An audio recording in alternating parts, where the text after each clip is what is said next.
Hey, good afternoon and welcome to the dining room here at New Traditions in Somerset, Indiana on a very tornadic and severe weather type of day. It's been kind of interesting around here today. Hey, this beauty is going to Centralia, Washington. This is one of three of the Bloodwood and Spruce instruments that I built. This one has a 1.5 inch, 1.5 fret. It also has the K&K pickup installed. Alaska Sitka spruce, I was able to get some really nice billets of that wood.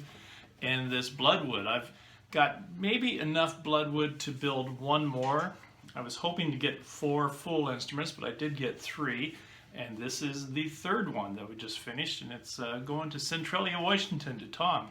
So it'll be headed out here maybe today if the weather systems change a little bit, but if not today, it will for sure be going tomorrow. Headed for Washington State.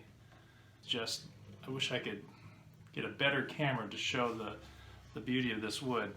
But anyway, small sound sample on this video to let you hear how it sounds. And it will be in Washington State sometime about a week from now. There you go. Lord bless you guys.